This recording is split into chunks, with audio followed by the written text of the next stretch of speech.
What if I told you that the reason you need a third cup of coffee at like 3 o'clock in the afternoon isn't because you're running out of fuel, Right. but because your cells are actually literally drowning in microscopic trash? Oh, it's such a visceral image, but it's true. You know the feeling. Yeah. You're staring at a screen, moving like you're underwater.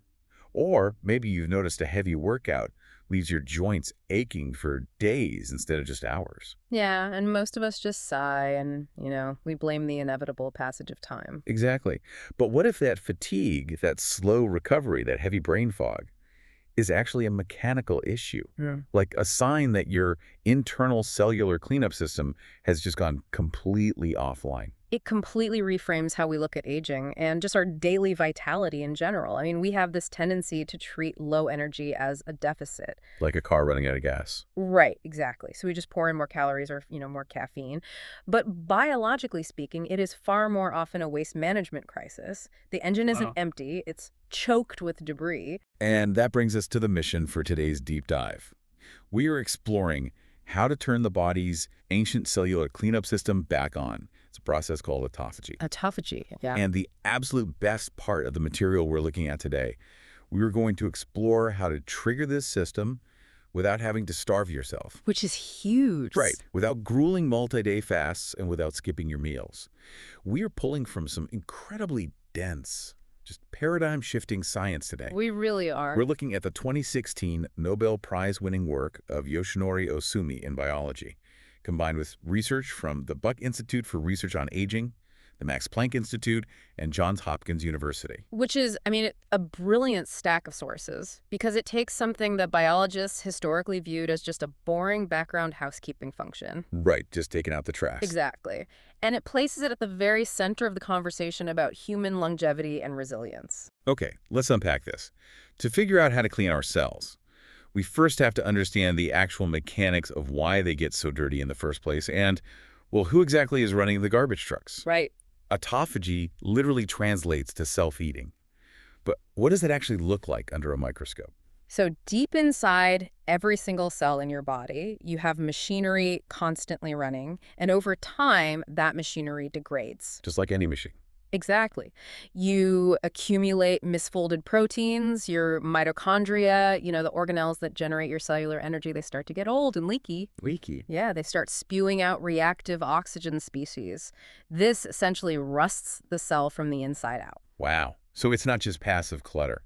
It's actively toxic material just sitting inside the cell wall. Yes, and that buildup is catastrophic if it's left unchecked. When autophagy is sluggish, you get a slow, chronic accumulation of this toxic waste. And that's where the symptoms come in. Exactly.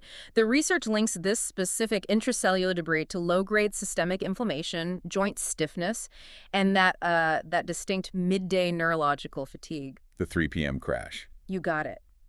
But when autophagy is triggered, the cell forms these specialized structures called autophagosomes. Autophagosomes? Right. They act like biological garbage trucks. They roam around the cell, they swallow up the misfolded proteins and the damaged mitochondria, and they drag them over to the lysosome. Which is what exactly? It's basically an acid-filled recycling plant. Oh, wow. And it doesn't just destroy the trash, right? I mean, from what I understand, it breaks it down into raw amino acids and lipids to build brand new, healthy cellular structures. Yes. It's such an elegant survival mechanism. But that raises a massive question. If this system is so vital, why on earth isn't it running all the time? Like, why do our cells ever get dirty? Because your body is constantly forced to choose between two mutually exclusive biological modes, and these are governed by two competing metabolic switches. Nope. One is a protein complex called mTOR. That's the mechanistic target of rapamycin. mTOR's singular directive is growth. It tells your cells to divide, to build muscle, to store energy. Okay, so mTOR is growth. Right. And the opposing switch is an enzyme called AMPK. Its directive is the exact opposite. It says stop growing, conserve energy, and clean house. When AMPK goes up, autophagy turns on. I've been trying to visualize how these two interact based on the Johns Hopkins research, and here's where I landed. Let me know if this makes sense. Go for it. Think of mTOR as a massive construction crew building a skyscraper. And think of AMPK as an intense, deep cleaning and repair crew. Oh, I like that. Right. You cannot have the construction crew in the lobby hammering drywall, pouring concrete, and tracking mud everywhere while the cleaning crew is simultaneously trying to sweep the floors and polish the glass. No, it would be a disaster. The body refuses to run both crews at once. When mTOR is active, when the construction crew is working, autophagy is actively chemically suppressed. If we connect this to the bigger picture, the evolutionary logic makes perfect sense. The body assumes that if resources are abundant, if we are in building mode, there is absolutely no need to spend precious metabolic energy dismantling old, broken material. Because we have plenty of fresh supplies coming in. Exactly. Why recycle when you're rich? Right. Now, traditionally, the only way we've been told to send the construction crew home and bring in the cleaners is by fasting. Yes. You completely stop eating.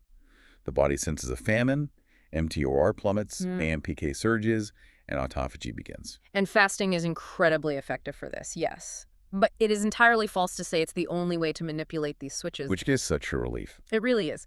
And that is where the Nobel-winning research becomes incredibly practical. You see, mTOR is not just a blind calorie counter. It isn't just measuring the total volume of energy you consume. It measures the composition of the energy. Yeah. Which brings us to the core mechanism in the research, the leucine lever.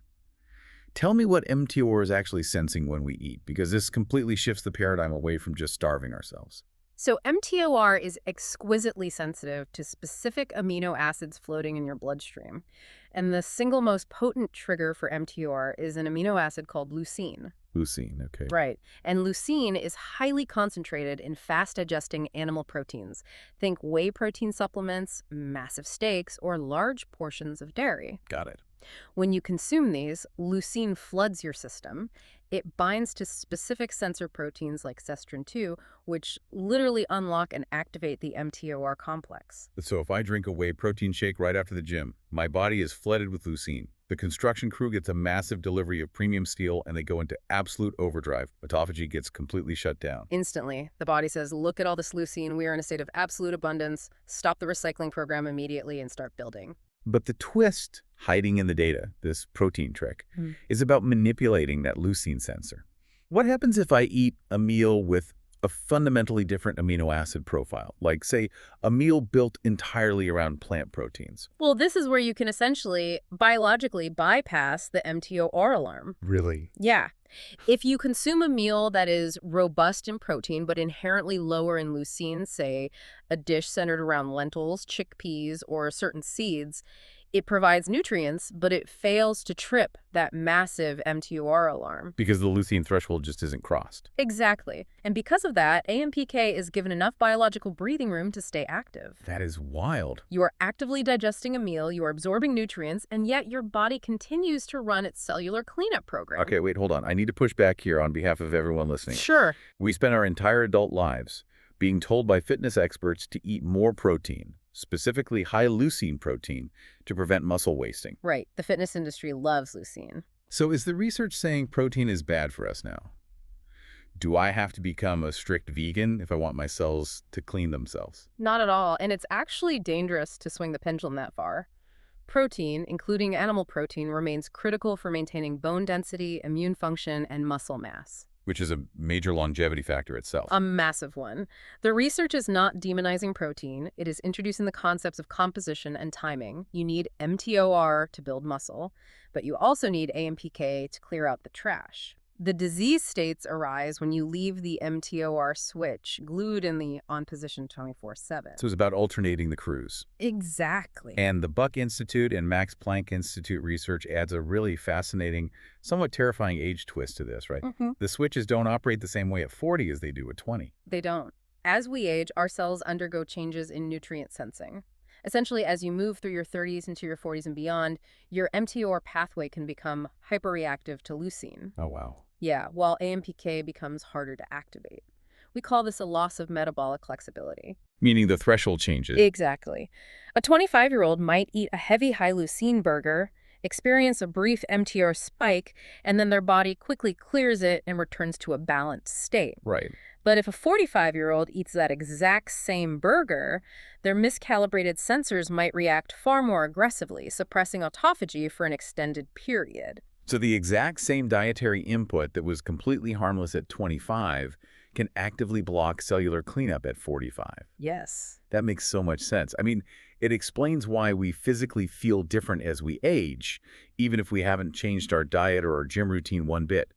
The internal hardware is interpreting the food differently. That's a great way to put it. But practically speaking, how do we apply this? Because I have to admit, I do not want to carry a tiny scale and measure amino acid milligrams for the rest of my life. You don't need to, I promise. The most powerful applications of this science are surprisingly behavioral. But first, we have to dismantle a very pervasive myth in the wellness space. Okay, let's hear it. The idea that you must endure a strict 16-hour fasting window every single day to achieve any meaningful autophagy. Right. Every biohacker on the internet seems to preach the gospel of skipping breakfast.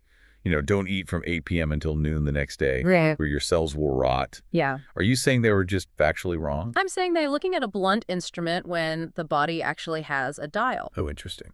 The 16-hour fast works, sure, but it's an extreme physiological stressor that many people simply cannot sustain.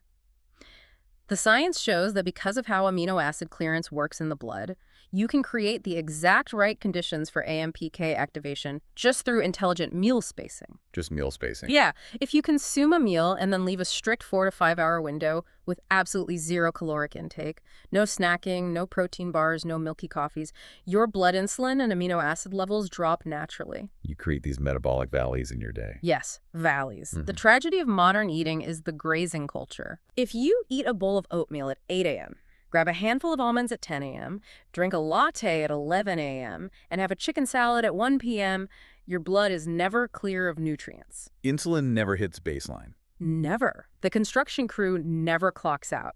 But a 5-hour valley gives AMPK the signal that resources have temporarily paused, which flips the cleanup switch. Let's ground this in the real-world stories provided in the source material, because this is where the mechanics translate to actual human feeling.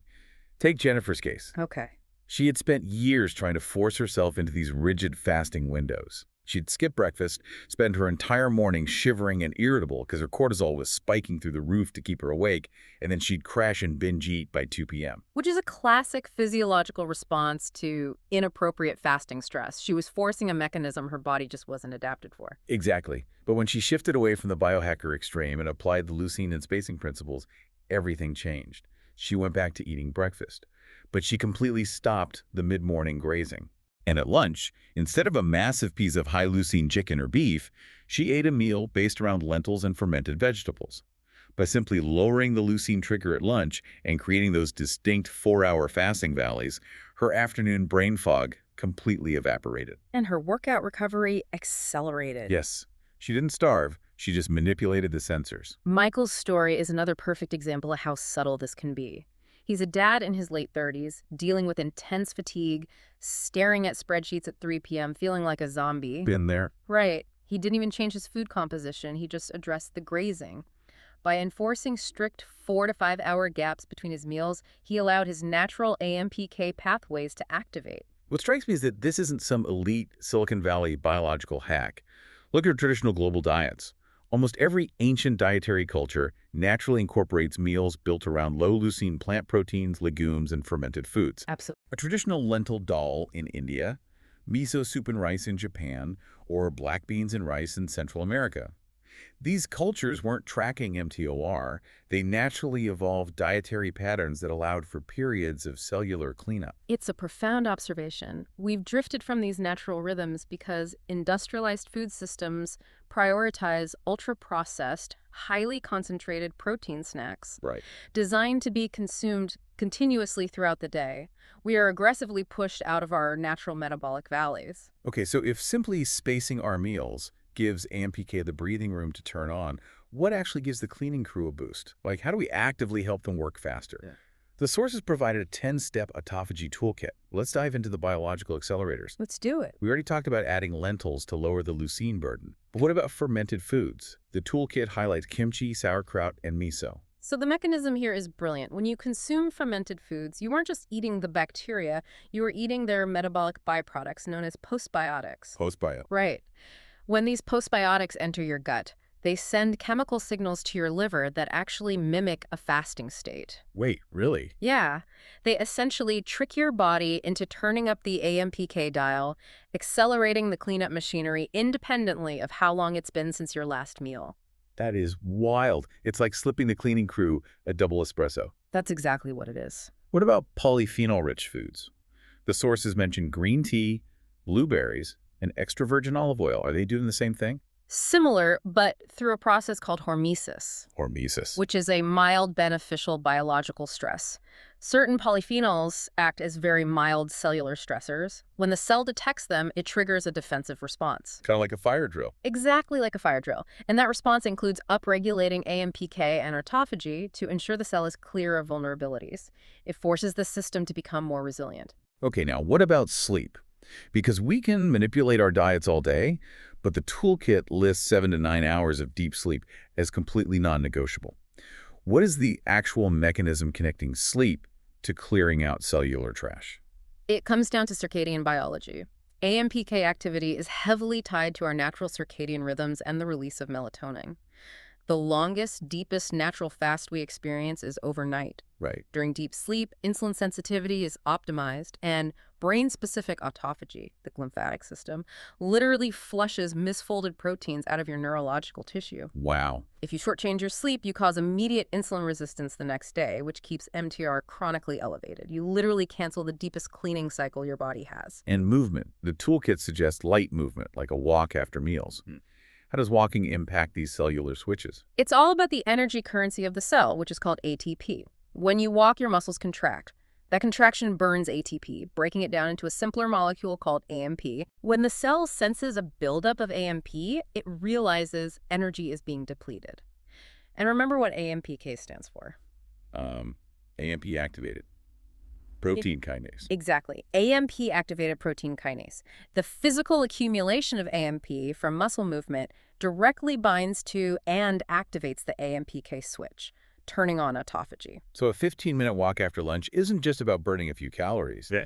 It's a mechanical override to activate the cellular recycling plant. Yes. Let's look at how all these pieces fit together with Robert's story. He's a construction worker in his 40s doing heavy physical labor. He was constantly exhausted, and his joints were incredibly stiff. He assumed his body was just breaking down from the job. But joint stiffness is often a localized accumulation of inflammatory proteins and cellular debris that the body just hasn't cleared out. Right. He was stuck in a high leucine, high mTOR state because he was constantly snacking on meat and protein bars to, keep his energy up for the manual labor. Right. So he swapped his heavy meat-based lunch for a meal centered around beans and lentils, and he enforced a strict gap between his morning snack and lunch. He didn't eat less food, he just changed the signals. And within weeks, his afternoon fatigue vanished and his joint inflammation plummeted. He cleared the microscopic trash out of his joints by letting AMPK finally do its job. What's fascinating here is how nuanced this gets with our modern habits. Take the classic American morning coffee. Oh, this is the big one. People constantly ask if coffee breaks this fasting valley. The answer is no, because black coffee does not contain leucine or calories. It doesn't trip the mTOR sensor. In fact, some compounds in coffee can mildly stimulate AMPK. That's great news. But the exact second you add a scoop of collagen powder or a heavy pour of protein-fortified creamer, You've introduced amino acids into the bloodstream.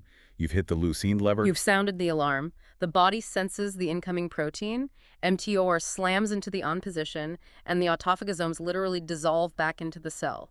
The cleaning crew is fired for the morning. It is incredibly empowering once you understand the actual machinery. So what does this all mean?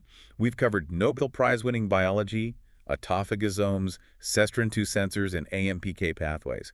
It sounds like a medical textbook. It is a bit. But when you distill it down to daily life, it means that cellular health, longevity, and simply having the energy to get through a Tuesday afternoon without a crash, it isn't an all-or-nothing game of punishing deprivation. It really isn't. It is a biological direction you choose through small, calculated daily inputs. It's having the discipline to give your body a 4-hour window of emptiness. It's utilizing the mild stress of polyphenols or the postbiotics in fermented foods. It's prioritizing a full night's sleep to let the lymphatic system wash your brain. It's just giving your body the space to catch up. Precisely. And honestly, looking at this research, it feels less like a biohacking rulebook and much more like an instruction manual your body has been desperately trying to hand you for decades. I love that. When you feel that deep cellular sluggishness, it is not a failure of willpower. It's your body waving a flag saying, please stop sending in the construction crew. My cells are overflowing. Give me a few hours to sweep the floors. Which leaves me with a final thought I just can't shake. If you walk into any grocery store, any airport, any pharmacy today, you are surrounded by an endless wall of high-protein snack bars, shakes, and energy bites. Everywhere. We are relentlessly sold the idea that to be healthy, we must be constantly fueled, constantly grazing, topping off our amino acid pools every 2 hours to maximize growth. But if our modern food culture is fundamentally engineered around continuous consumption and artificially enhanced leucine spikes, Yeah. are we accidentally building a society where our bodies simply never, ever get the chance to clean themselves? That is the defining question of modern metabolic health. We have completely optimized for constant growth, but we have abandoned the biology of maintenance entirely. It really makes you wonder, what would happen to our collective health, our chronic disease rates, and our daily energy if we simply relearned how to be comfortably empty for a few hours at a time? A little bit of empty space might be the most powerful medicine we could possibly consume. Something to chew on. Or rather, intentionally not chew on for the next few hours.